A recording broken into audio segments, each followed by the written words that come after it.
Y quito esto. Ay, ay, ay, ay. Shit. Ahí está, ¿no? Ahí se escucha mejor. ¿Sí? Perfecto. Ok, entonces decíamos que nuestro dispositivo puede ser útil para también tratar ese tipo de padecimientos, pero nunca, nunca tenemos que dejar pasar por alto que este es un problema de orden multifactorial. Por eso su tratamiento también tiene que ser, inclusive hasta multidisciplinario. ¿Me explico? O sea, no lo veamos como una sola cosa. Pero yo creo que todos conocemos, todos sabemos lo que quiere decir osteoporosis, pienso yo. Ahí está, ¿verdad? Yo creo que todos sabemos lo que es osteoporosis. Osteoporosis, como su nombre lo indica, pues quiere decir huesos porosos, ¿verdad? Quiere decir precisamente que nuestros huesos se vuelven cada vez más porosos, ¿sí? Y esto lógicamente tiene que ver con ciertos problemas que pueden ocurrir o bien que están pasando en nuestro cuerpo. Nuestro hueso está constituido por un tipo de tejido esponjoso, ¿verdad? Donde se van obteniendo celdillas. Celdillas, es normal que esto sea así. El problema es cuando estas celdillas empiezan a incrementar su tamaño, ¿de acuerdo? Y esto lógicamente es lo que condiciona al problema más severo en la osteoporosis. ¿Cuál es el problema más severo en la osteoporosis? El riesgo a la fractura, ¿de acuerdo? Poco a poco el hueso se va desmineralizando. A mí no me gusta la palabra descalcificación porque el hueso no es solo es calcio, el hueso es una serie de minerales. Me explico, ¿verdad? Y entonces el hueso no solo pierde calcio, el hueso pierde muchos minerales, diferentes minerales. Y esto genera, dijimos, el riesgo a la fractura. Anteriormente nosotros pensábamos que el hueso pues era un tejido pues que no tenía más que función de sostén. Hoy sabemos que no es así.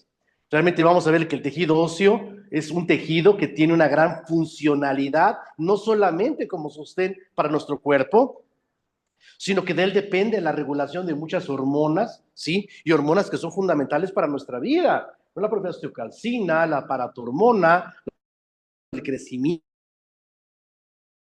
Esto es sumamente importante para poderlo entender. Una de las que nosotros tenemos que retar y a lo mejor empezar a quitarnos ese mito, ¿no? Que para poder tener huesos fuertes tenemos que tener una alimentación o una nutrición, ¿verdad? Muy importante en calcio. Esto quiero que quede un poquito ya fuera de contexto, ¿verdad?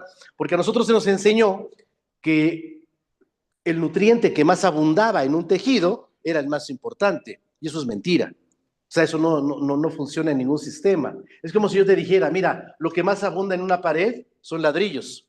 Entonces, ¿qué te parece que para hacer una pared más fuerte le ponemos más ladrillos? ¿Eso es cierto? No, ¿verdad? Para que una pared sea más fuerte hay que ponerle traves, hay que ponerle castillos, ¿verdad?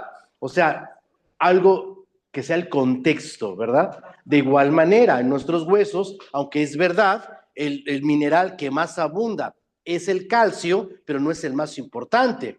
El hueso vamos a ir viendo que se va remodelando, se va regenerando, se va reconstruyendo, ¿verdad? Y en este proceso, déjenme decirles que uno de los elementos más importantes, ay, muchas gracias, Lulita, muchas gracias. Lulu siempre nos trae agua, nos trae sándwiches, nos trae comida, ¿no? Y eso es bueno, ¿verdad?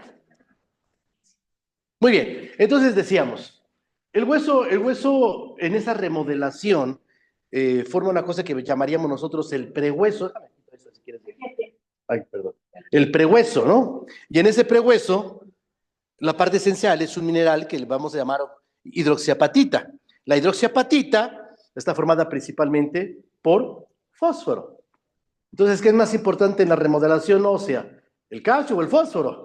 No, pues el fósforo, o todo, pero no solamente el calcio, ¿de acuerdo? Entonces, esta parte va a ser muy importante comprenderla y empezar a cambiar este tipo de conceptos. Realmente nuestro hueso tiene un montón de funciones vitales para nuestro cuerpo, ¿sí? Y que de nosotros no dependería solamente darle atención a una sola parte, sino a un todo. Por ejemplo, es verdad, nuestro hueso tiene funciones mecánicas como el sostén, el movimiento, la transducción de sonido, en el caso de los huesecillos que tenemos nosotros en el oído interno, ¿verdad? El yunque, el martillo, el estribo, ¿verdad? Tiene una acción muy importante que es la acción de hematopoiesis, o sea, vamos a ver que la médula ósea va a ser la encargada de la formación de células sanguíneas, de células blancas, de células madre. Ayer me hizo una pregunta muy importante, ¿no? En la plática de ayer. ¿Dónde se forman las células madre? Pues las células madre se forman principalmente o tienen un origen eritropoyético, pero bueno, puede formarse en muchos otros tejidos, como el tejido graso, ¿verdad? Pero aquí tenemos una función muy importante de nuestro tejido óseo. ¿Tiene funciones metabólicas? Sí, claro, por supuesto. Es un gran reservorio de grasa. El hueso es un gran reservorio de grasa amarilla, ¿verdad? Esto va a ser muy importante. Tiene función endocrina, ¿no? Interviene precisamente en la secretación, ¿sí? De muchas reacciones de hormonas, como es el caso del factor de crecimiento fibroblástico, ¿no? Que va a trabajar sobre los riñones para que se reabsorba precisamente el fosfato y se pueda constituir, por ejemplo, la función de la osteocalcina, ¿verdad? Ayuda a la regulación de la glucosa, ayuda a la regulación de la sensibilidad a la insulina, o sea, imagínate todo lo importante que es tu hueso, ¿no? Si tú pensabas que solamente era para que te lo rompieras, no, realmente tiene muchas funciones que son muy importantes. El hueso también vamos a ver que es altamente sensible a ciertas situaciones y ahorita vamos a ver por qué. ¿Se han dado cuenta de algo muy curioso? Que la mayor cantidad de metástasis que hay es en hueso. Cuando el paciente sufre de cáncer, la mayor cantidad de metástasis es en hueso. ¿Por qué será? Hay algo ahí que puede ser muy interesante, ¿no? Vamos a analizarlo con calmita. Vamos a ver que la osteoporosis, pues es un problema, una enfermedad que puede afectar sobre todo a las mujeres mayores. Claro, eso eran condiciones normales. Hoy me da mucho pesar. Por muchos años estuvimos haciendo campañas de prevención a la osteoporosis. Nosotros en la fundación tenemos un equipo precisamente de densitometría de masa ósea portátil. Y me acuerdo una vez que hicimos un evento acá por el norte de la República, por Monclova, ¿verdad? Pasó algo muy chistoso. Me llevaron a una señora que tenía 86 años y que había tenido 12 hijos. 10 de ellas eran hijas, ¿sí? Entonces estaban muy preocupadas precisamente por la densidad ósea de su mami, ¿no? Y como fueron varias de las hijas, fueron como 8 de las hijas, 8 o 10, ¿no? Pues a todas les hicimos estudio. Pues la única que salió bien de esa familia fue la señora grande, ¿no? La mamá. Las hijas, pero es que salieron mal. Pues lógicamente que hay otros factores. El estilo de vida juega un papel muy importante, ¿no? ¿Sí? La alimentación de antes era mucho mejor y aparte realmente el ser humano está diseñado para eso. O sea, nosotros porque tenemos cuestiones muy poco entendibles para la naturaleza, pero una mujer está diseñada siempre, ya estuvo diseñada para tener 10 o 12 hijos. O sea, a lo largo de la historia de la humanidad siempre fue así. Que hoy pensemos de manera diferente es otra cosa, pero tu abuela tuvo 10, sí, 15 hijos, ¿no? Y en la Edad Media tenían igual, ¿no? Sí. Entonces, realmente, ¿por qué? Pues porque no había mecanismos de control natal, ¿no? Entonces, el ser humano está diseñado para eso. El problema es que nosotros pensamos. Desafortunadamente, vamos a ver que es cierto, las mujeres después de los 45 años, lo cual quiere decir, sí, que va a estar muy relacionado los aspectos posmenopáusicos con todo esto. Inclusive enfermedades óseas de otro tipo, como pueden ser algunas autoinmunes como la artritis. Nosotros decimos que la osteoporosis no es otra cosa sino la pérdida de la masa ósea. ¿Qué es la masa ósea? La masa ósea es la unión de toda la proteína, de todos los minerales que constituyen al hueso. ¿De acuerdo? Eso es la masa ósea. ¿Y esta masa ósea de qué depende? Bueno, su densidad depende de varias cosas. Primero, uno, de la edad. No es lo mismo la fortaleza que tienen los huesos de un niño a la fortaleza que tienen los huesos de un adulto. Y no tienen la misma fortaleza los de un anciano. Entonces, la edad juega un papel muy importante en la densidad de la masa ósea. Segundo, el sexo, o sea, el género, pues, no la actividad, porque me dicen, ¿y esto qué tiene que ver? No. Sí, ¿verdad? Por eso era. No, el género. Es normal que el varón tenga los huesos más fuertes, más densos que la mujer. ¿Me explico? Y sobre todo el grupo étnico. Por ejemplo, la raza negroide tiene los huesos más fuertes, más duros que nosotros. O por ejemplo, los caucásicos, ¿no? Allá en el norte de Europa, ¿no? Todos esos descendientes de vikingos, ¿no? Pues tienen ese fenotipo, ¿de acuerdo? Vamos a ver entonces que la masa ósea se va incrementando conforme vamos creciendo. Somos niños, tenemos poca masa ósea, ¿verdad?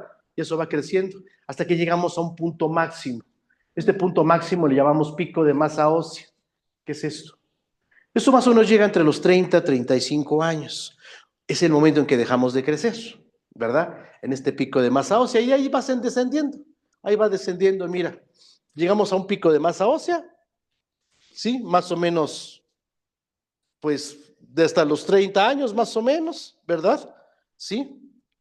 Y de ahí empieza a descender. Es mayor el del varón que el del hombre. ¿De acuerdo? Pero, si te das cuenta, esta pérdida de masa ósea nunca debe de ser mayor al 50% del pico de masa ósea. Aquí tenemos como que el 100%, y aquí tenemos el 50%. Este punto, este 50% del pico de masa ósea, se conoce como dintel de fractura. Eso es lo que conocemos como osteoporosis. ¿De acuerdo? Entonces, ¿perder masa ósea es normal? ¿Sí o no? Pues sí, es normal. Si no, ¿cómo nos hacemos viejitos, no? ¿Sí? O sea, perder masa ósea es normal. Es completamente normal. A eso le vamos a llamar osteopenia. Lo que no es normal es que esta pérdida de masa ósea se acerque peligrosamente a este dintel de fractura. ¿De acuerdo? Porque realmente el problema es severo. El problema es, ahorita tenemos un caso muy cercano, ¿no? Con la familia, muy, muy cercano. De hecho, pasó hace 8 días, precisamente saliendo de aquí, nos comentaron, un pariente de Luisita, ¿no? Se fractura la cadera. Es un señor adulto. Y ahorita tiene muchas complicaciones. La primer causa de muerte entre adultos mayores son fracturas de cadera, pero no la fractura en sí, sino todas las complicaciones que se dan a partir de eso. ¿Me explico? Ese es el problema. ¿Sí? Porque sí, lo de menos es que el hueso se quede ahí, esperemos a que solde o le hagas una fractura. El problema es que no se puede operar porque se le subió la glucosa, porque se le subió la presión, ¿no? Porque desafortunadamente una persona mayor pues tiene un montón de complicaciones propias de la edad y de lógicamente de estar arrastrando todo un estilo de vida, pues que a veces nunca fue el mejor, ¿de acuerdo? Entonces, sí es normal que perdamos masa ósea, pero nunca cercano a ese dintel de fractura. Entonces, de acuerdo a qué tan cercano estemos a ese dintel de fractura, nosotros decimos que podemos tener una osteopenia leve o moderada o una osteopenia severa, ¿verdad? Si esa desmineralización está por debajo de lo normal, ¿sí? Pero no se acerca mucho al dintel de fractura, pues decimos que está leve, es moderada, ¿de acuerdo? Pero si se acerca ya peligrosamente al rango de la osteoporosis, a ese dintel de fractura, entonces decimos, bueno, entonces es una osteoporosis severa, ¿de acuerdo?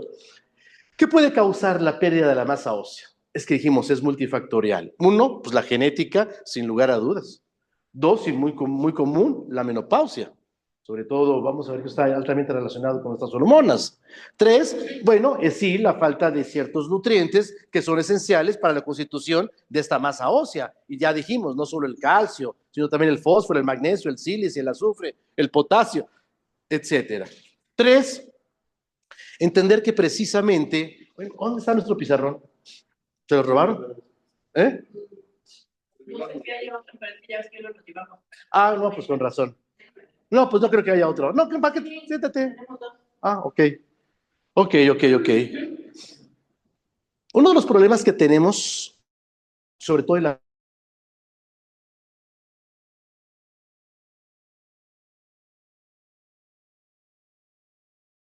parte hormonal, es el entendimiento de la parte hormonal. Prevalecen dos hormonas, el estrógeno y la progesterona. Y estas hormonas más o menos tienen que estar en equilibrio. A eso le llamamos eje estrógeno-progesterona, así le llamamos. Eje estrógeno-progesterona, ¿de acuerdo?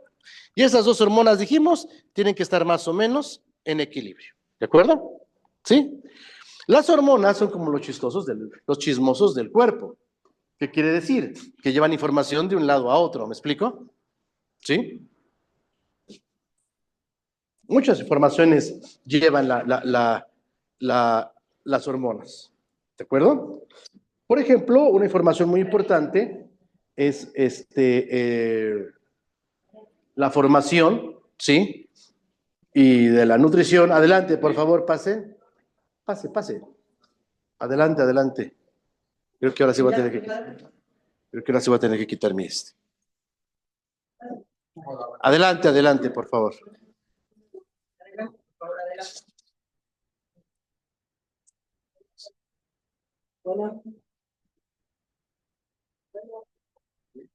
Si hay suficientes sillas, ¿eh? Sí. ¿Qué tal? ¿Cómo está? Adelante, pase usted, por favor. Adelante. Adelante, tome el asiento. Hola, Doc. Hola.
Anselmo. No. ¿Ahí viene? ¿Cómo está? Bien, Doc, ¿cómo ha estado? Gracias a Dios, bien. Así déjalos. Aquí pásamelos. Gracias. Sí, cierto, había dos pizarrones. Entonces decíamos, en el ciclo hormonal de la mujer prevalecen dos hormonas, ¿no? Uno que es el estrógeno, decíamos, y otro que es la progesterona. Esas dos hormonas, dijimos, más o menos tienen que estar en equilibrio. Y a esto le llamamos eje estrógeno-progesterona. ¿De acuerdo? Y dijimos que las hormonas pues son los chismosos del cuerpo, son los que van y mandan la información a las diferentes partes para las diferentes funciones que el cuerpo tiene, ¿verdad? Por ejemplo, en el caso de la progesterona, ayuda a formar un rico caldo de cultivo, ¿sí? En el útero. Si el útero es ocupado, bueno, pues entonces va a servir también como parte de los elementos constitucionales y de nutrición, que se llama cuerpo amarillo, y si no, pues se elimina cada 28 días en forma de cuerpos corpusculares que le llamamos menstruación, ¿verdad? Cuando esto sucede, cuando llega la menstruación, los niveles hormonales disminuyen, ¿de acuerdo? ¿Cuánto disminuye el estrógeno? ¿Cuánto disminuye el estrógeno? El estrógeno disminuye un 70%. ¿De acuerdo? ¿Cuánto disminuye la progesterona? La progesterona disminuye un 95%. Casi se acaba, ¿no? O sea, las dos disminuyeron, pero disminuyó más la progesterona, ¿no? Entonces este eje se perdió. En este momento lo que hay es una cosa que llamamos predominio estrogénico. O sea, predomina el estrógeno sobre la progesterona. Y eso genera ciertas manifestaciones fisiológicas y clínicas. Por ejemplo, la progesterona también está encargada de dar la tensión sanguínea. Por eso cuando las mujeres están menstruando hay menos tensión sanguínea, como que retienen agua. Lo creo que lo notan, ¿no? Eso lógicamente origina que haya supresión oxigenatoria, sobre todo al cerebro. Por eso cuando las mujeres están menstruando, pues están tristes, ¿no? Tan frágiles, ¿no? Están histéricos, ¿no? Y esto se agudiza cuando la mujer llega a la menopausia. ¿Sí están de acuerdo conmigo? ¿Sí? Muy bien. Pregunta. ¿Esto es normal o no? Pues es normal. Pues es normal, ¿no? Lo que no es normal es que ocurra todos los días. ¿Por qué? Porque desafortunadamente, en este momento histórico, tenemos una gran invasión de sustancias que le llamamos disruptores hormonales. Por ejemplo, los microplásticos, ¿no? A mí me dicen, muchos he escuchado, dicen que no, pero pues yo tengo de fuente directa, sí, ¿no? Que muchos de los alimentos que se ocupan de engorda para los animales contienen sustancias como el dietilestilbestrol, por ejemplo, ¿no? Que es una hormona de crecimiento y que es un análogo al estrógeno, precisamente. O sea, realmente lo que hoy nos sobra es estrógeno. Pero cuando una mujer tiene trastornos hormonales, ¿qué le da el ginecólogo? ¿Pero qué le da? Eso sería interesante. Pero generalmente lo que le dan es estrógeno. Perdón, estrógenos, no progesterona. ¿Y qué es lo que falta? Entonces, ¿por qué le damos estrógeno si lo que falta es progesterona?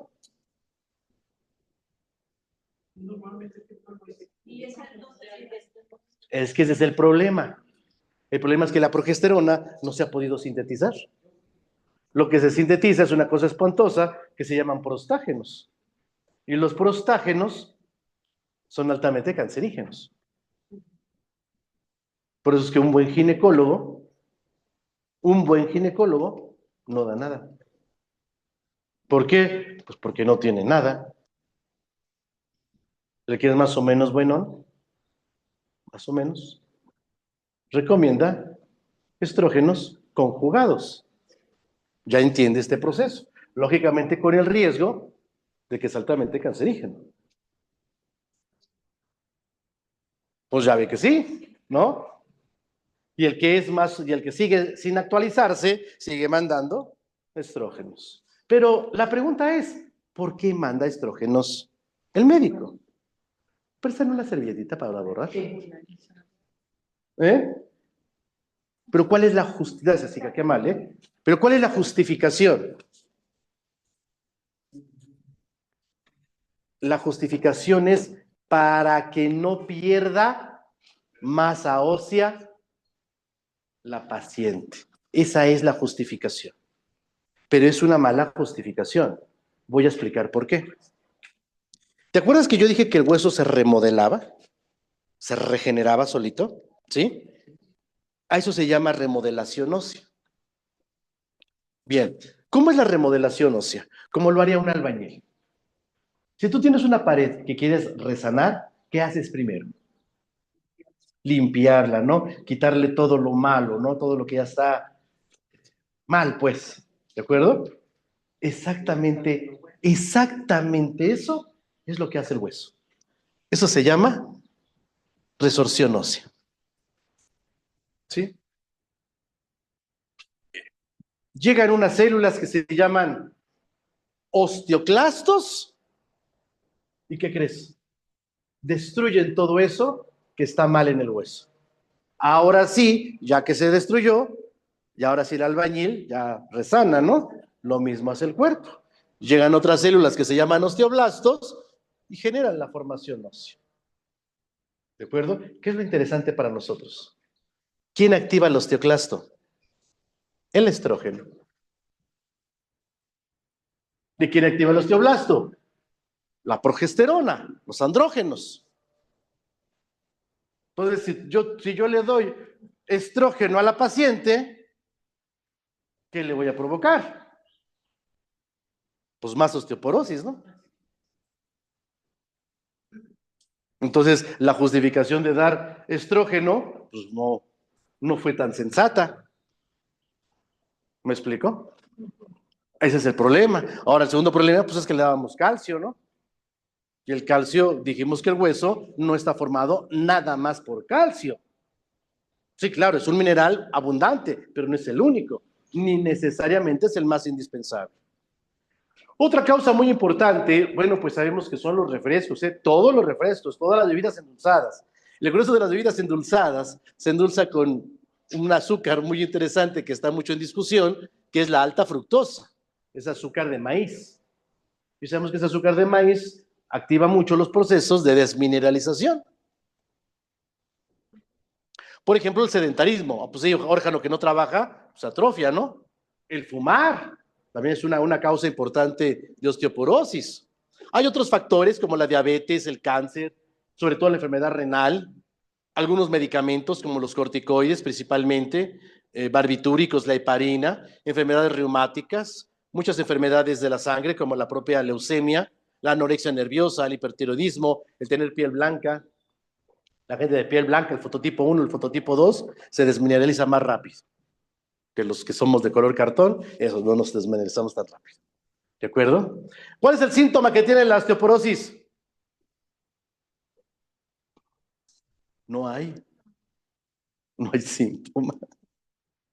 O sea, no hay un síntoma franco. Nosotros sabemos que la gente tiene osteoporosis hasta que se rompe un hueso. Ese es el problema, ¿no? Desafortunadamente no es sino hasta la fractura espontánea cuando nos damos cuenta que el paciente tenía osteoporosis. Por ejemplo, en urgencias, ¿cuál es el momento más importante o en donde hay más casos de visitas a urgencias por fractura? ¿Eh? Sí, en adultos mayores. No, en Navidad y en Año Nuevo. En serio. No, en serio, en serio, en serio, en serio. De verdad. No es broma. Porque todo el mundo abraza a los viejitos. Ay, a la abuelita y todos la abrazan, ¿no? Le hacen cola para abrazarla a la abuelita. Y sí, aunque no, de verdad, pareciera chiste, pero es cierto, ¿no? Yo tenía una pacientita que dice que me decía que Dios la castigó, ¿no? Porque iba caminando la señora con su bastón y estaba su gato de pelos, ¿eh? No el hidráulico, ¿no? Ahí echado. Y dije, no estaba haciendo nada, pero iba caminando por ahí. Entonces lo pateó y se le rompió el perón. Con patear un gatito. Por ejemplo, estornudar genera fracturas en muchos pacientes de la tercera edad. O sea, toser, ahorita con esa tos tan espantosa que anda, ¿no? ¿Sí? Bueno, pues mucha gente por exceso de toser. Bueno, si una persona sana, después de toser, le duele el pecho, pues imagínate un pacientito que tiene ya un problema, ¿no? Pero esto es actual, ¿eh? Anteriormente no pasaba. Anteriormente nosotros sabíamos que el paciente estaba perdiendo masa ósea porque se hacía más chiquito, perdía estatura, ¿no? Se le hacía una jorobita por aquí que se llama cifosis, ¿sí? El costillar se clavaba aquí en las crestas ilíacas, perdía estatura.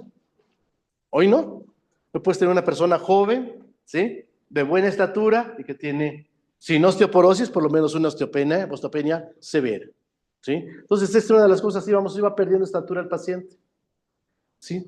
Ahora, realmente la osteoporosis hasta hace unos años se decía que era incurable. ¿Por qué? Pues porque es cierto, si tú das calcio, pues es incurable. El calcio no cura nada. ¿Me explico? Hoy sabemos que sí, la recuperación de la masa ósea es muy fácil de hacer, muy fácil de hacer. Si ahora tengo chance, vamos a ver algunas cosas muy interesantes, porque así, como yo les dije que el hueso tiende mucho a ser relativamente frágil para algunas cosas, por ejemplo, en el dado del cáncer, decíamos, ¿por qué la mayor cantidad de metástasis es en hueso? ¿Por qué? ¿Sí? Así, de la misma forma, es altamente, ¿sí? Regenerable el hueso, altamente regenerable. ¿De acuerdo? Ahorita si tenemos chance, vamos a ver algunos casos sumamente impresionantes.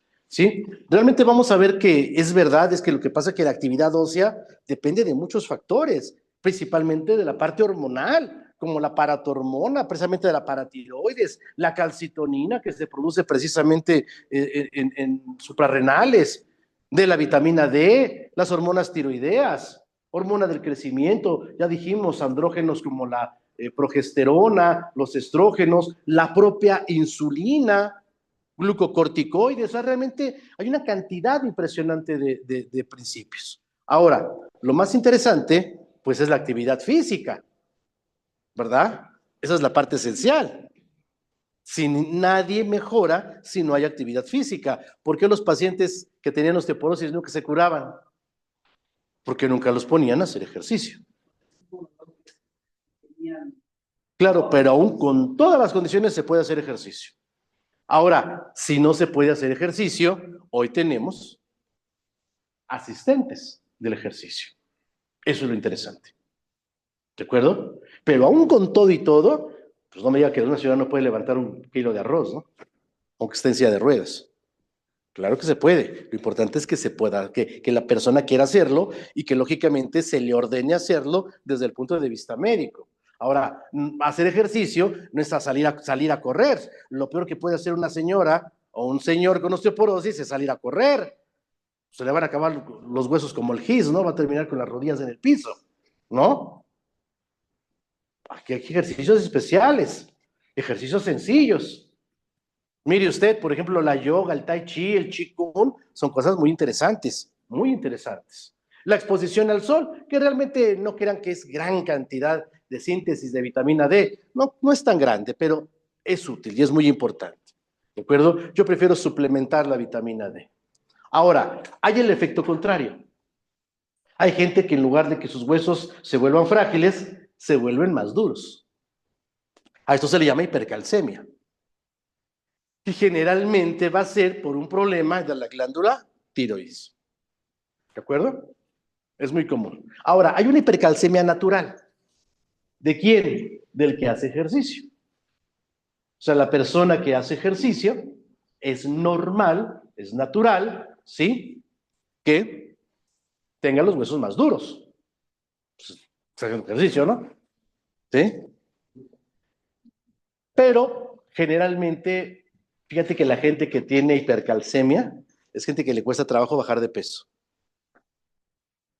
Nosotros, por ejemplo, para ayudar a la gente a bajar de peso, hacíamos un mecanismo, desarrollamos un parchecito para que la gente se desintoxicara. Y cuando no mejoraba para bajar de peso, inmediatamente hacíamos pruebas tiroideas.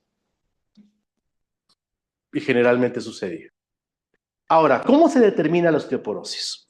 Hay muchas formas de determinarla, pero la más útil para mí es la densitometría de masa ósea. Es más, yo te voy a invitar a que te hagas una densitometría, aunque no tengas aparentemente, ¿sí? Un factor de riesgo que desarrollara osteoporosis. Ahorita vas a ver por qué. Para mí hacer densitometría es muy interesante. Y ahorita van a ver por qué. ¿De acuerdo? Esas pruebas de densitometría son pruebas muy sencillas, hay varias, hay densitometrías que llamamos centrales, que se hacen en hospitales, por ejemplo, o en clínicas grandes, ¿sí? ¿Qué es lo que tenemos que evaluar? La densidad ósea. ¿Medimos la densidad ósea?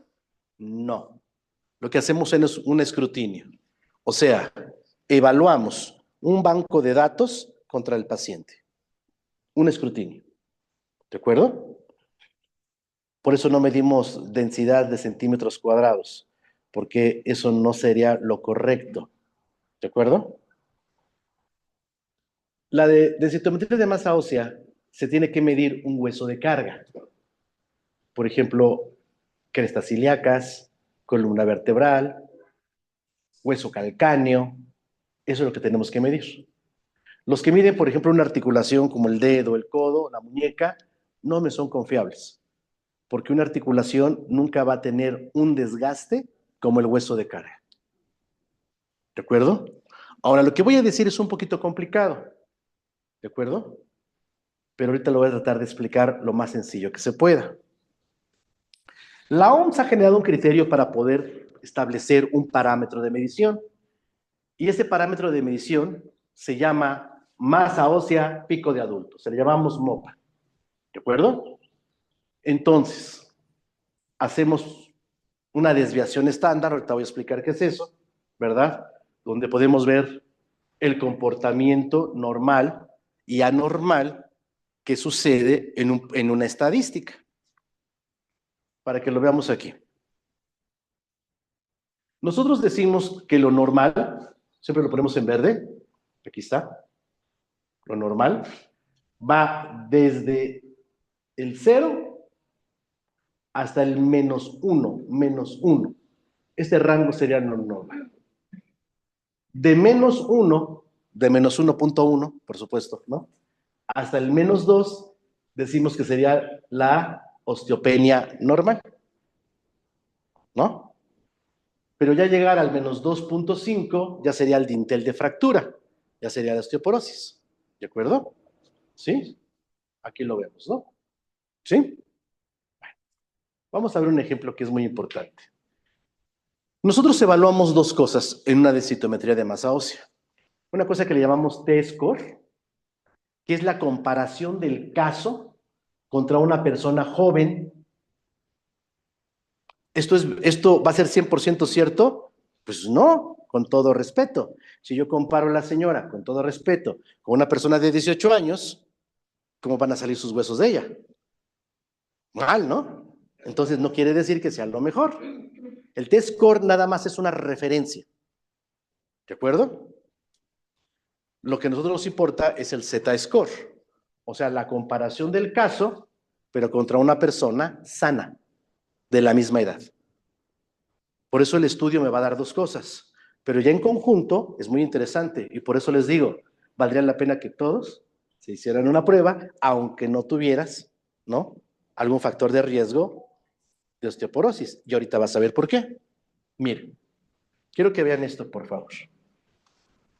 Aquí tenemos el T-score. Esta es una T invertida, ¿no? Aquí viene la edad. Y aquí vienen las mopas. Aquí viene el 100% y aquí viene el menos 2. Dijimos, si pasa al menos 2.5, ya se convierte en osteoporosis, ¿cierto? Entonces, lo normal, ¿se podrá pintar sobre la pantalla? ¿Quiere pasar algo? No pasa nada, ¿verdad? ¿Creo? Creo que no, yo también. Y así se echa la puntito les quita. Mira, lo normal es que de acuerdo a la edad, tú vayas cayendo sobre esto, ¿sí o no? Porque es la desmineralización natural. Por eso mucha gente dice, es que la señora de 80 años tiene osteopenia, pero el que tenga osteopenia no quiere decir que esté mal, porque es normal que el cuerpo pierda masa ósea.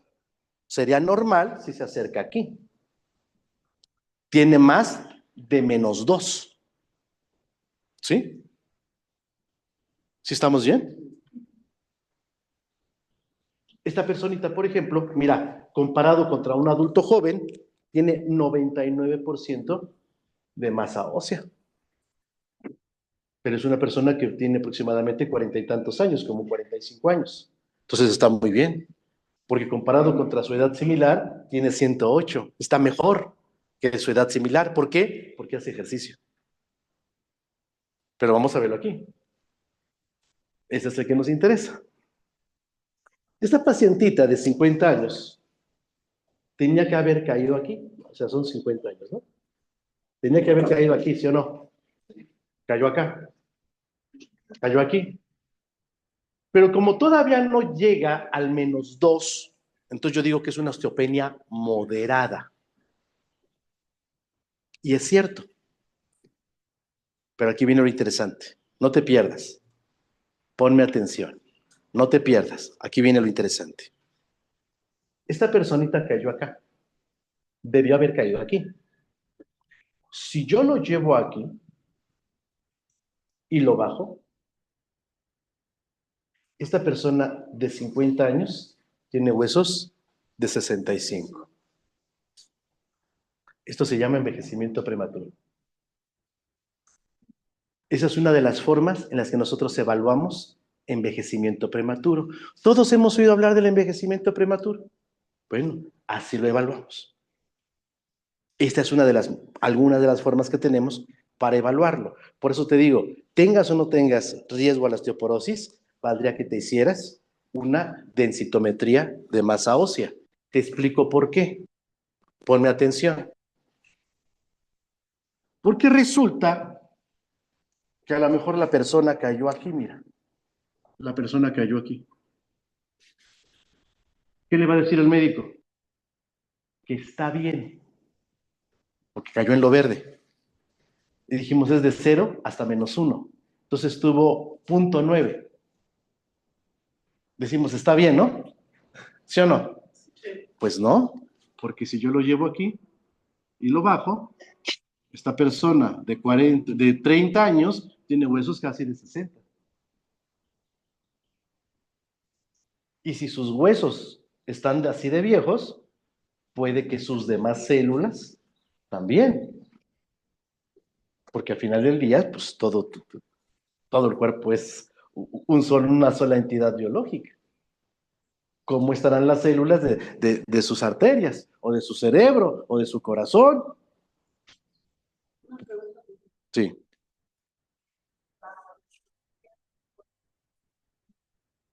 Bueno, si nunca se la ha hecho, pues hágasela, ¿no? Y a partir del resultado ya decidimos, de acuerdo al tratamiento, si se la tiene que volver a hacer cada 6 meses, cada año o cada 2 años. Digo, en tratamiento, en proceso de tratamiento la mandamos cada 6 meses para poder evaluar la respuesta, la mejoría, ¿verdad? Pero eso es interesante. ¿Por qué? Porque yo les he demostrado a muchos de mis alumnos cómo el paciente está aquí, fíjate, está aquí el paciente. Tiene huesos 20 años más de lo normal. ¿Sale? Bueno. Empezamos a darle tratamiento nutricional y ¿qué cree? Que sube. Lo cual quiere decir que el envejecimiento es un proceso hasta cierto punto reversible. Hasta cierto punto. ¿Verdad? Entonces, bueno, y aquí ya cuando ya cae acá, bueno, pues ya es osteoporosis, ya no hay mucho que hacer. ¿Qué recomendamos nosotros dentro de la parte dietética? Bueno, pues alimentos funcionales que son muy ricos en nutrientes, como por ejemplo el fósforo, como por ejemplo, sí, magnesio, calcio, boro, sílice, de lo cual pues sería lo más que debiéramos estar consumiendo todos los días. Ay, si quieren después se los ponemos en los grupos para que lo tengan, ¿verdad? Hay alimentos que son sumamente espléndidos para todo esto, como la alfalfa, que no solamente es un gran remineralizante y que desafortunadamente ha sido muy desaprovechado en la dieta humana, porque tenemos la alfalfa es para los conejos, ¿no? Para las vacas, no, es altamente nutritivo y es un gran regulador hormonal, es un gran regulador estrogénico, ¿eh? El ñame silvestre, que también es un camote, ¿m? Del noreste mexicano, que es muy rico en una sustancia química que se llama diosgenina, que se parece a la progesterona. Sí se parece a la progesterona, la mimetiza. Pero es una planta un poquito aceitosa, por eso no se puede poner en cápsulas. Generalmente la hacemos en cremas, en crema, tópica, ¿verdad? O el black cohosh, que es también la semicífuga racimosa, ¿no? Que es muy rica en la recuperación hormonal. El black cohosh o semicífuga racimosa o cabeza de negro, ¿verdad? A nivel ortomolecular, antes que otra cosa, hidroxiapatita, como que es lo mejor en la reposición ósea, ¿verdad? Coral marino. No es calcio de coral, es coral marino. El coral marino tiene todos los minerales que el cuerpo necesita, inclusive hasta calcitonina, que ayuda a la integración de los minerales hacia el hueso. ¿De acuerdo? El metilsulfonilmetano, que es una molécula a base precisamente de azufre y que es altamente constituyente para nuestros huesos. Muy interesante.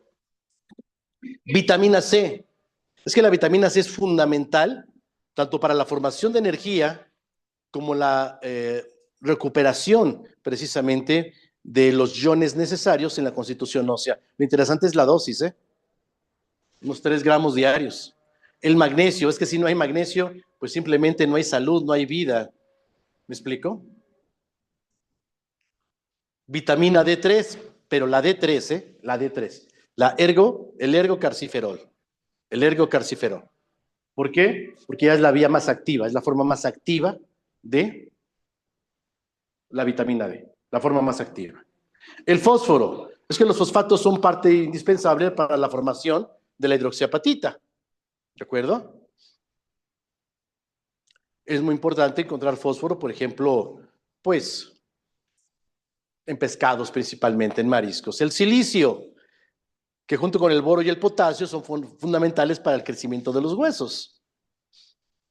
Y ayuda a estabilizar y a quitar el aluminio de nuestro cuerpo, ¿no? El manganeso también es muy importante en la formación ósea, en la formación de cartílagos y por supuesto en la parte hormonal en el varón.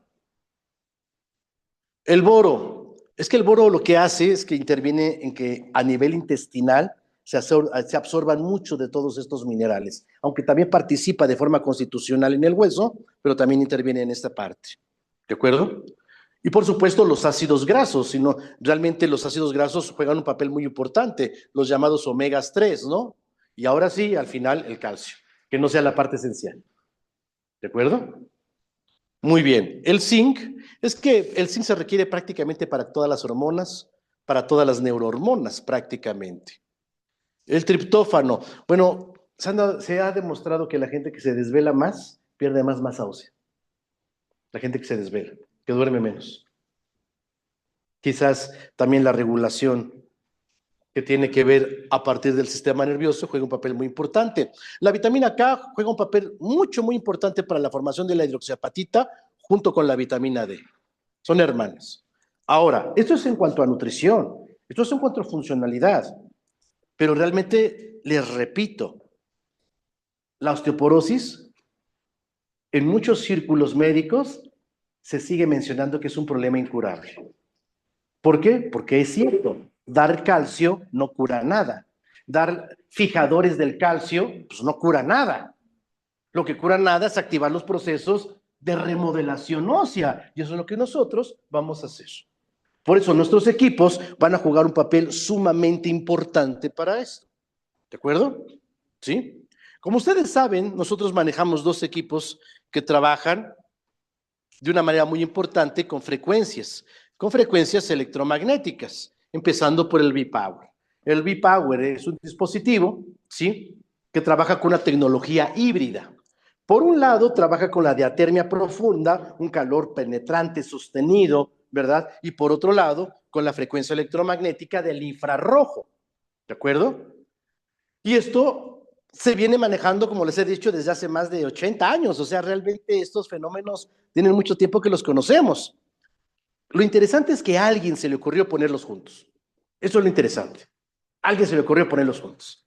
Y eso potencializa su acción. ¿De acuerdo? Vamos a ver que realmente nuestro equipo tiene grandes beneficios que vale la pena de nosotros resaltar. Beneficios inmediatos como beneficios a largo plazo. Yo platicaba el día sábado en la plática que dimos aquí en el Estado de México, le decía, no existe una persona que no tenga un beneficio inmediato después de una terapia. Poquito o grandote, pero un beneficio lo va a tener y lo va a poder percibir. ¿Me explico?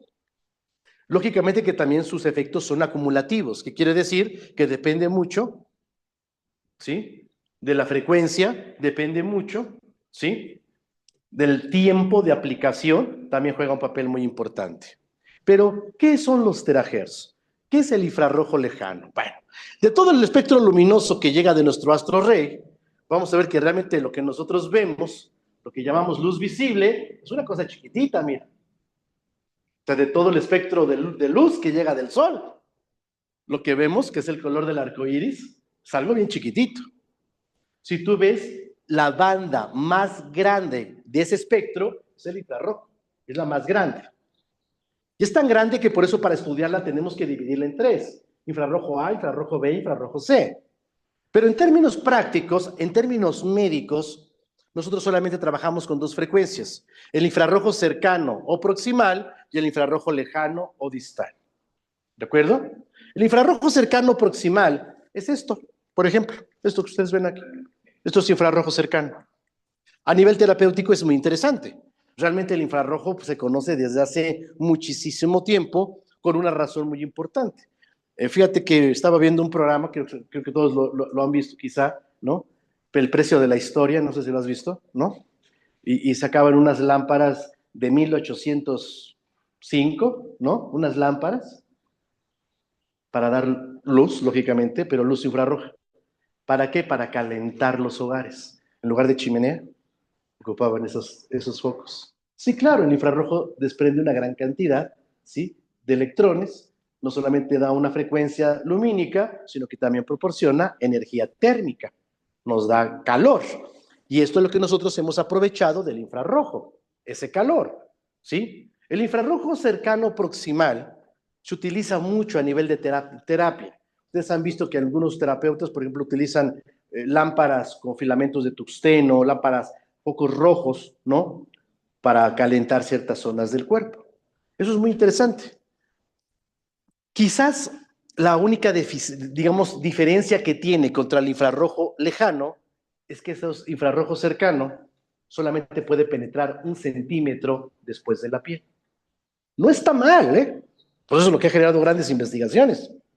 El infrarrojo lejano o distal llega a penetrar de 6 a 10 centímetros después de la piel, 8 centímetros más o menos. Pero fíjense ustedes que hace aproximadamente 80 años se descubrió que aquí cerquita, aquí cerquitita a las microondas, pegadito a las microondas, en el extremo del infrarrojo, una banda de luz muy interesante que hoy por hoy pues, nos tiene pensando mucho, que se llaman terahertz.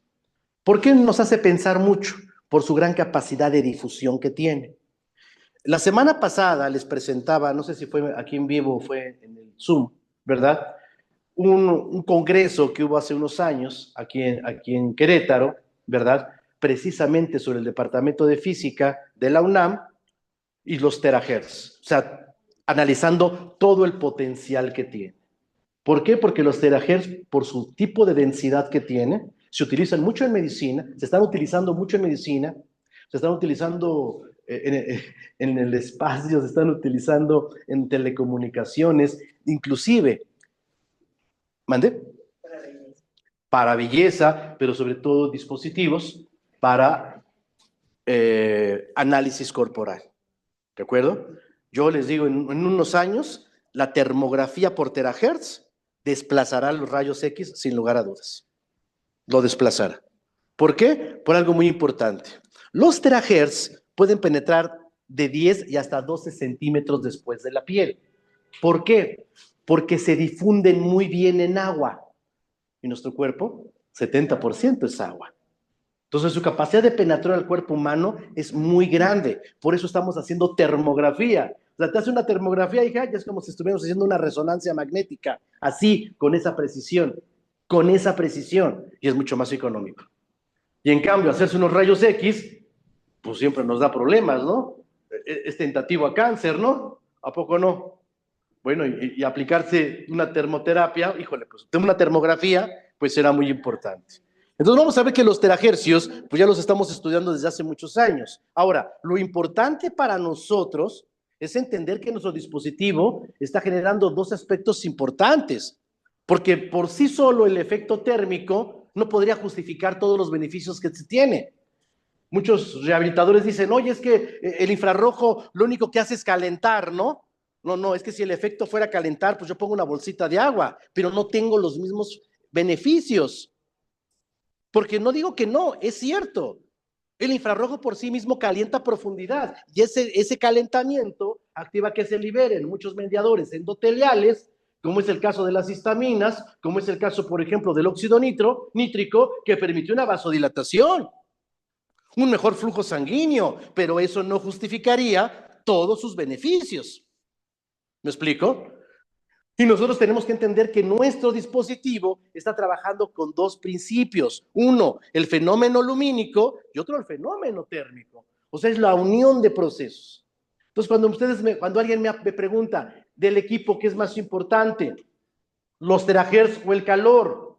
Es que es la parte integral. lo que genera los procesos de salud. Yo en lo particular, ¿sí?, he descrito 7 beneficios, 7 fenómenos inmediatos que se producen por la aplicación del equipo. Sí, 1, si aumenta la temperatura del tejido. 2, aumento en la formación de proteína de shock térmico. 3, efectos sobre el potencial de membrana. 4, equilibrio del sistema nervioso autónomo. 5, aumento en la liberación de células madre. Y 6, activación de los factores de transcripción, NRF1 y NRF2. ¿De acuerdo? Que hoy andan un poquito como que de moda, ¿no? Bueno, vamos a empezar. Es cierto, ya lo dijimos, el infrarrojo tiene la particularidad, especialmente el infrarrojo lejano, de penetrar de forma profunda nuestros tejidos, ya que tiene una gran forma de poder ser absorbidos y transportados por el agua. Esos son trabajos muy importantes que se han podido demostrar. Esto hace que pueda llegar a una profundidad importante en nuestro cuerpo. Ahora bien, si nosotros lo analizamos fríamente, recordemos que en la historia de la humanidad, el uso del calor siempre ha sido una parte muy importante. En todas las culturas el uso del calor ha sido fundamental. Por eso hacemos temazcales, cataplasmas, fomentos. ¿Me explico? Yo les decía que antes los hospitales, todavía hace unos 40 años, los hospitales tenían un solario. O sea, sacaban el paciente al sol. Hoy ya no, y se han quitado los solarios. ¿Por qué? Porque pues, la gente piensa que es inútil. Y no, vamos a ver que tiene un efecto muy importante, ¿verdad? Vamos a ver que esto se refrenda cuando en el 2015 el doctor Satsamura demuestra que los órganos enfermos están más fríos que el resto del cuerpo. ¿De acuerdo? Y esto es muy importante. Parecería una tontería.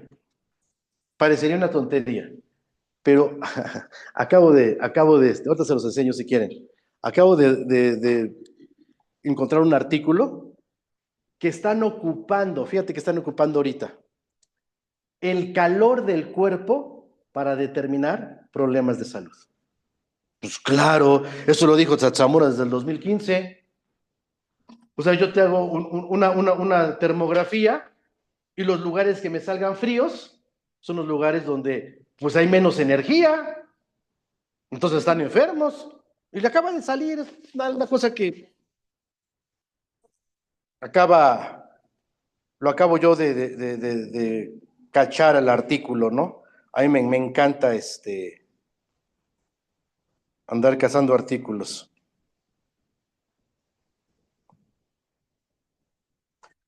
Producción de calor mitocondrial como base para poder encontrar enfermedades.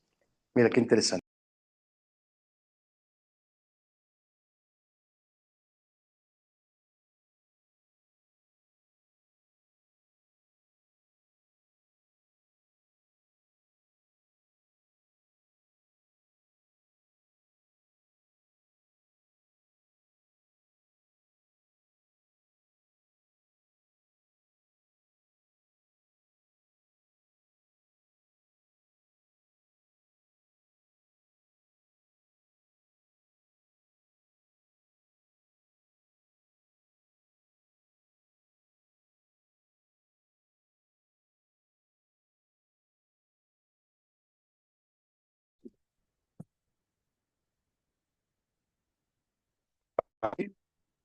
Ya me oigo, ¿no?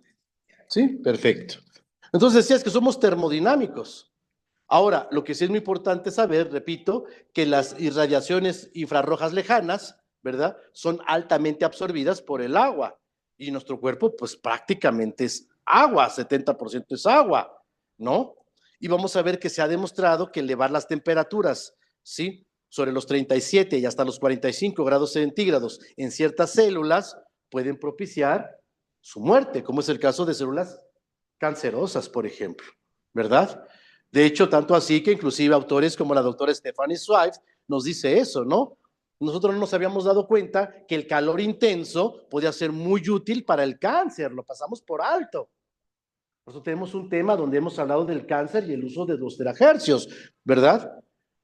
Pero también hemos demostrado que cuando el calor sufre un estrés calórico o un estrés radiónico, se liberan unas proteínas que se llaman proteínas de shock térmico. Estas proteínas de shock térmico son muy importantes porque le llamamos proteínas de adhesión. Estas proteínas, que también llamamos chaperonas, se pegan a las proteínas que se están siendo degradadas, por ejemplo, por la vejez o por la enfermedad, detienen el proceso y ayudan a su regeneración. Este es el secreto de por qué el temazcal funciona, por qué el baño de vapor funciona. ¿Me explico? ¿Por qué el estrés calórico funciona? ¿De acuerdo? Por la formación de proteínas de shock térmico. Esa es una de las grandes cosas, ¿no?, que me gusta enseñar, porque es una de las cosas que sustenta la medicina natural, porque muchas cosas que se hacen en medicina natural parten de esta necesidad. ¿De acuerdo? Entonces, realmente, hoy por hoy, estudiar proteínas de shock térmico es muy interesante, porque nosotros, al aumentar ese calor, pues va a ser muy importante para activar este tipo de mecanismos. ¿Y qué hacen las proteínas de shock térmico en general? Promueven la síntesis de colágeno. Nuestros huesos son también de colágeno. Aceleran los procesos de cicatrización. Y esto lo comento porque hay algunos autores que dicen que si hay un sangrado no se puede poner el equipo. No, al contrario, se pone el equipo. ¿De acuerdo? ¿Sí? Fíjense ustedes que precisamente los mediadores como el fibrinógeno se activan a partir de la temperatura. Pues, no hay fibrinógeno, no hay tromboxano, no hay formación de plaquetas, ¿de acuerdo? Mejora la respuesta inflamatoria, mejora la respuesta inmunológica, aumenta la síntesis, ¿sí?, de antioxidantes, porque activa los factores de transcripción NRF2, mejora la sensibilidad a la insulina, por eso lo recomendamos en la diabetes, mejora la hipertrofia muscular para formar más músculo, ¿verdad? Activa los procesos de apoptosis, la muerte celular programada, los procesos de autofagia para que el cuerpo se autorrecicle, ¿no? Y evita la formación de ateromas que da paso a los coágulos y a la enfermedad cardiovascular. Ahora, el infrarrojo lejano va a generar una frecuencia electromagnética y esta frecuencia electromagnética mejora el potencial de membrana celular. Eso ya lo tenemos bien demostrado. Con eso yo vengo trabajando desde hace 30 años. ¿De acuerdo? ¿Qué pasa si yo mejoro el potencial de membrana de la célula? Si yo lo mejoro, tengo más energía disponible para la función celular, primero. Segundo, permito mayor captación de oxígeno. Y si yo permito mayor captación de oxígeno, mi célula produce más energía. ¿Por qué? Porque el oxígeno es un material paramagnético. Se acerca donde hay un campo electromagnético. Por ejemplo, esto al aplicarlo, vamos a generar un campo electromagnético. Y eso permite mayor flujo de oxígeno hacia el medio interno. Esa es la parte esencial. Esa es la parte esencial. Porque hoy toda enfermedad sabemos que se da por falta de oxígeno, por hipoxia celular. Ahora, sabemos que equilibra el sistema nervioso autónomo. El doctor Toru Abu, un famoso inmunólogo, demuestra que la aplicación del infrarrojo lejano, lo voy a adelantar tantito, sobre la espalda genera un equilibrio entre el sistema nervioso central y el parasimpático y el parasimpático, lo que ejerce un efecto sobre el sistema inmunológico. ¿Cómo lo demuestra? Con estudios sencillos de laboratorio. Biometría hemática, ¿verdad? Cuando el sistema nervioso está alterado, los porcentajes de células blancas se ven alterados. ¿Me explico? Cuando el doctor Toru Abu comprende esto y aplica el infrarrojo lejano sobre la espalda, demuestra y se evidencia esta mejoría. ¿Cómo la demuestra? Pues con estudios de laboratorio, así de sencillo. Ahora, más cercano aquí a América, en la Universidad Tecnológica de La Habana, en el famoso culaje, un buen amigo, el doctor Daniel Sayas Guillot, ¿verdad?, hace el estudio en pares, o sea, vuelve a repetir los trabajos de Toru Abu, demostrando que es cierto, ¿sí? Con el uso de infrarrojo lejano puede mejorar y restituir la respuesta del sistema inmunológico y lo demuestra con estudios de laboratorio. Así de sencillo, con biogramas, con biometrías hemáticas, ¿verdad? Por eso es que tenemos gran uso para ello. Ahora, hemos demostrado científicamente que los SAPs de terahercios, o sea, los equipos de terahercios, activan la formación de células madre. Si hay más células madre, más regeneración, principalmente regeneración ósea, ¿sí? Vean ustedes, redes de genes alterados por cursos de terahercios. O sea, no es un solo gen, son redes de genes, varios genes, ¿sí? lo cual activa la formación de células madre pluripotentes. Yo, como les digo, todo lo que me gusta hablar, me gusta sustentarlo en ciencia, ¿de acuerdo? Efectos no térmicos, o sea, no dependientes del calor, de la irradiación de terahercios sobre la expresión génica en células madre. ¿Sí? Para regeneración de procesos en piel, esto fue en piel de los ratones. Entonces, ¿qué podemos concluir nosotros, por ejemplo, de todos los beneficios? Uno, aumento de los glóbulos rojos y mejorar el flujo sanguíneo, promover la captación de células radicales libres, detener la función del sangrado, mejorar el trabajo de plaquetas y promover la curación, fortalecer la acción del corazón, mejorar la respuesta de los glóbulos blancos, facilitar la entrada del oxígeno, mejorar la respuesta del sistema inmunológico, disminución de la presión arterial, disminución de los procesos inflamatorios, relajación muscular, incremento de la hemoglobina, sedación del sistema nervioso. Por eso después de una terapia el paciente se siente relajado, le da un poquito de sueñito, se relaja el sistema nervioso, disminuye el volumen pero aumenta la concentración de orina, ¿no? Vamos a ver cómo existe ya mucha evidencia médica sobre esto. Por ejemplo, radiación infrarroja para propiedades mecánicas de hueso de bovino. Así que trabajaron con vaquitas. Pero ¿cómo? Con infrarrojo, ¿no? Otro estudio muy importante. Vean ustedes este caso. Aquí podemos ver cómo existe un desnivel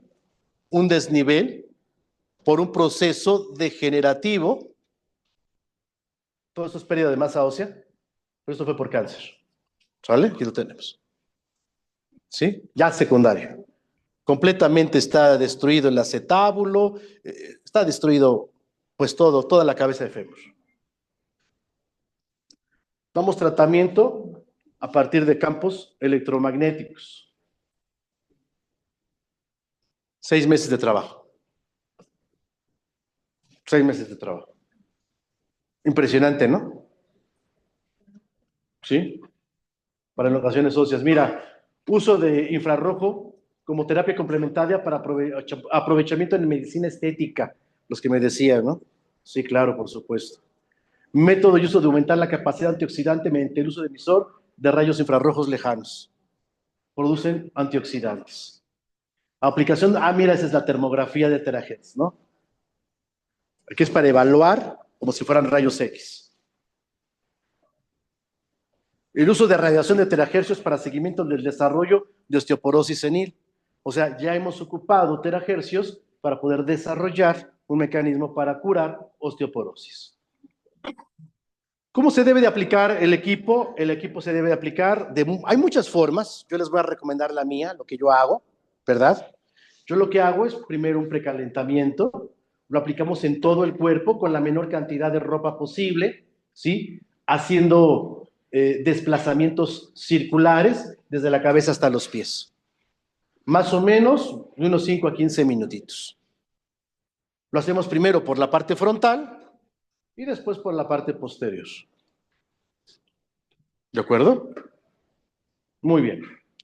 Después hacemos desplazamientos largos, rectos, desde la cabeza hasta los pies, por la parte frontal y por la parte posterior. Desplazamientos rectos. Primero lo que habíamos hecho era hacerle así, ¿no? Al paciente. Hoy empezamos a hacer así desplazamientos rectos. ¿Sí? De cabeza a pies, por la parte frontal y por la parte posterior. Esto más o menos va a durar de unos 10 a unos 20 minutitos. Sí, digo, para que vayan llevando sus cuentas. Si aquí nos llevamos, ponle tú 10 minutos de frente y 10 minutos de espalda, ya llevamos 10. Y si nos llevamos otros 10 entre estos dos, ya llevamos 20. Si usted sabe acupuntura, si usted sabe algo de rehabilitación, pues es el momento de aplicarlo, ¿verdad? Pero si no, lo llevamos a lo que llamamos nosotros punto fijo, ¿sí? De 10 a 20 minutos en la zona donde exista el problema de salud. De 10 a 20 minutitos. Ahora, el efecto es acumulativo. ¿Qué quiere decir? Que es importante que sea de forma frecuente. De forma frecuente. ¿Sí? Ahora, el SEI. El SEI es un impulsor de espectro electromagnético. ¿De acuerdo? Y esto es muy importante, porque la medicina, sobre todo a nivel de ortopedia, ha tenido grandes beneficios a partir de la emisión de espectros electromagnéticos. De hecho, hay muchísimos trabajos para mejoría de ello. Recordemos que nuestro equipo es un dispositivo que utiliza tanto ondas de terahercios, ¿verdad? O sea, infrarrojo lejano, calor y, por supuesto, electromagnetismo. Un solo propósito también, la recuperación y la repolarización de células, estímulo sobre terminales nerviosas que se encuentran en los pies, así como también, ¿verdad? En los puntos reflejos de la acupuntura, ¿sí? Y todos esos puntos que se encuentran en nuestros pies, ¿de acuerdo? Quiero que vean cómo los campos electromagnéticos son un gran efecto en los procesos como osteoporosis. Y con eso, repito, nosotros tenemos una cantidad impresionante, ¿sí?, de causística sobre esto, ¿de acuerdo? Entonces, generalmente yo lo que recomiendo es que den una terapia con el dispositivo del V-Power y después el paciente se pueda quedar 30 minutos, ¿sí?, en su SEI, ahí sentadito. Primero V-Power y después el SEI, ¿de acuerdo? ¿Sí? Y esto sería un poquito lo que queríamos presentarles el día de hoy, ¿sí? Cómo poder nosotros ocupar para algo más, ¿sí?, nuestros dispositivos. En este caso, pues ya hemos visto la osteoporosis, que yo pienso que es un tema muy interesante. ¿De acuerdo? ¿Dudas, preguntas, comentarios que me quieran hacer? Con todo gusto. Por ejemplo, doctor, el Bonviva. ¿Mande? El Bonviva que recomiendan mucho para osteoporosis, es un medicamento. Ah, ok, yo sé, pues es un fijador de calcio. Sí. Ese No, no no, va a ayudar. no va a ayudar. Y es muy caro. Todos los medicamentos son muy caros. Y es muy caro. El tratamiento mínimo son 6 meses. Sí, realmente las pruebas que se hacen para evaluar su eficacia, pues son muy pobres, ¿no?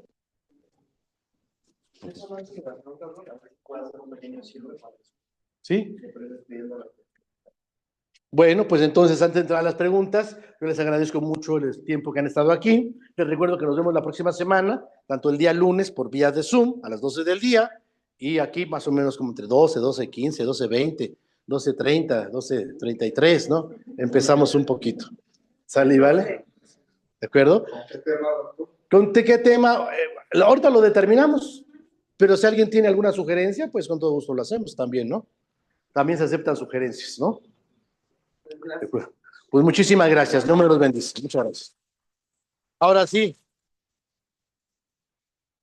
despedimos a los amigos del Zoom y nos quedamos aquí para algunas preguntas para ustedes, ¿sale? Dudas, preguntas, comentarios.